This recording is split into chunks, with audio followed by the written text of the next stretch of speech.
Сәлем достар, қалайсыздар? Мен бүгін күшті осындай тамақ жасадым түскі асқа. Сіздер де жасап көріңіздер. Ең алдымен менің каналыма тіркеліп, лайк басып, подписка жасап кетіңіздер.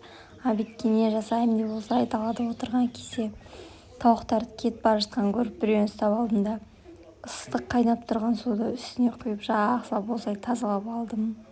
Прям терісіне дейін алып тастадым. Сосын оның бір аяғын кесіп алып, осылай бөлшектерге бөліп, қызып тұрған майға салып қуырып алдым. Жақсылап қуырған соң үстіне пияз салдым, помидор салдым турап, кішкене тұз салдым, кішкене су құйып, томат салдым. Сосын бұқтырып алдым. Ол уақытта мен осылай картошка қайнатып қойдым. Ол картошканы жуып тазалап, аршып қойдым да, оны да қызып тұрған майға салып қуырып алдым. Қып-қызыл болғанша екі бетінде қуырып алдым. Жаңағы картошканың жартысынан осылай пюре жасап жібердім. Сосын кішкене тұз бен май қосып, жақсылап езіп пюре жасадым.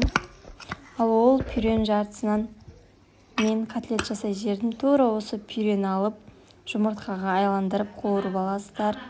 Бізде осындай тамақ дайын болды. Сән де өз еріктеріңізде, міндетті түрде жасап көріңіздер.